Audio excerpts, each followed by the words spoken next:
Hello दोस्तों, स्वागत है आपका आज के हमारे इस वीडियो में। दोस्तों, जैसा कि आप जानते हैं कि आधिकारिक इतिहास ने हमेशा भारत के लौह पुरुष सरदार वल्लभ भाई पटेल के साथ किए गए गंभीर अन्याय को कम करके आंका है।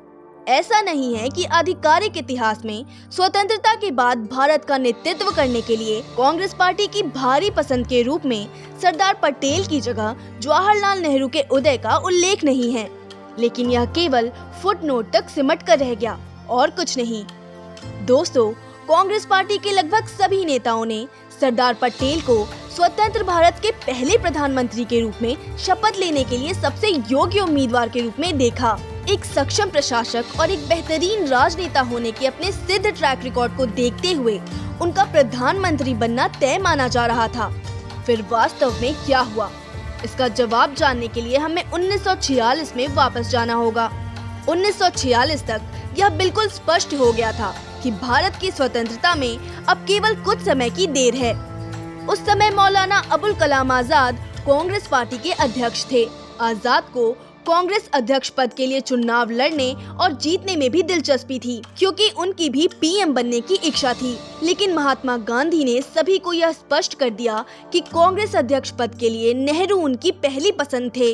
कांग्रेस के अध्यक्ष और इस तरह भारत के पहले प्रधानमंत्री के पद के लिए नामांकन की अंतिम तिथि 19 अप्रैल 1946 थी और नामांकन 15 राज्य क्षेत्रीय कांग्रेस समितियों के द्वारा किया जाना था।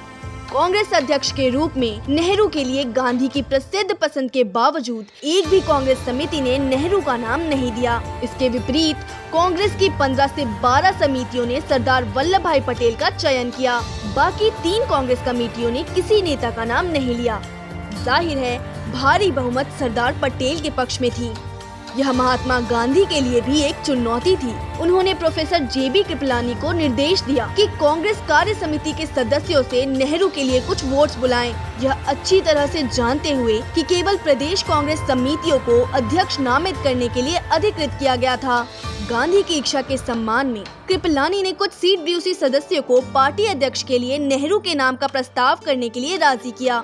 दरअसल ऐसा नहीं है कि गांधी इस अभ्यास की अनैतिकता से अवगत नहीं थे। उन्होंने पूरी तरह से महसूस किया था कि वो जो लाने की कोशिश कर रहे हैं वह गलत और पूरी तरह से अनुचित है। लेकिन क्या नेहरू की छवि ने गांधी को इतना आकर्षित किया कि वे पटेल के साथ घोर अन्याय करने से नहीं हिचकिचाए? इस बात से इनकार नहीं किया जा सकता कि गांधी के मन में शुरू से ही नेहरू के लिए सॉफ्ट कॉर्नर था और उन्होंने कांग्रेस अध्यक्ष पद के लिए 1946 से पहले कम से कम 2 बार सरदार पटेल पर नेहरू को प्राथमिकता दी थी। यह 1929 के साथ साथ 1937 में भी हुआ था। गांधी हमेशा नेहरू के आधुनिक दृष्टिकोण से प्रभावित थे। नेहरू की तुलना में सरदार पटेल थोड़े रूढ़िवादी थे और गांधी को लगता था कि भारत को एक ऐसे व्यक्ति की जरूरत है जो उनके दृष्टिकोण में आधुनिक हो। लेकिन किसी भी चीज से ज्यादा गांधी हमेशा जानते थे कि सरदार पटेल कभी भी उनकी अवहेलना नहीं करेंगे। वे नेहरू के प्रति इतने आश्वस्त नहीं थे।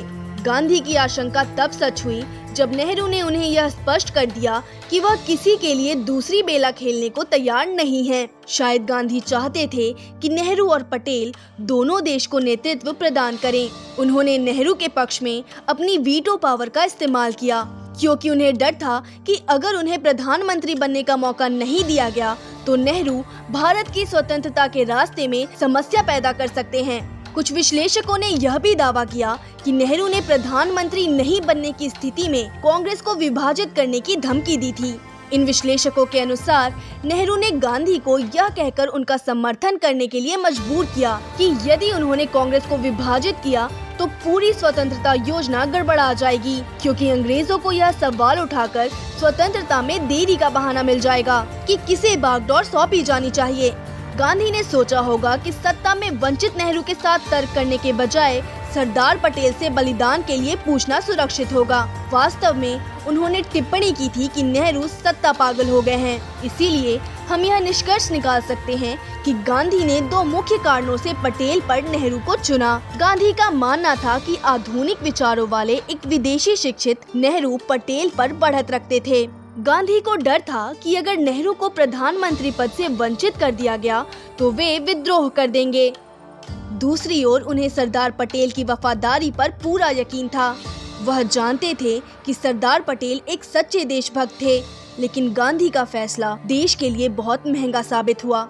कश्मीर और चीन पर नेहरू की मूर्खता निसंदेह इस तथ्य को साबित करती है कि गांधी ने सरदार पटेल के लिए भारी समर्थन की अवहेलना करके नेहरू का समर्थन करने में गलती की। यहाँ तक कि सरदार पटेल के 2 ज्ञात आलोचकों ने भी इस बात को स्वीकार किया कि पटेल के ऊपर नेहरू को चुनने का गांधी का निर्णय गलत था। तो आज की इस वीडियो में बस इतना ही। वीडियो की कौन सी जानकारी आपको सबसे अच्छी लगी हमें कमेंट सेक्शन में जरूर बताइए, और अगर वीडियो पसंद आई हो तो इसे लाइक और शेयर करना मत भूलिए। ऐसे ही इंटरेस्टिंग और इन्फॉर्मेशनल वीडियोस के लिए हमारे चैनल को सब्सक्राइब कर दीजिए। जय हिंद।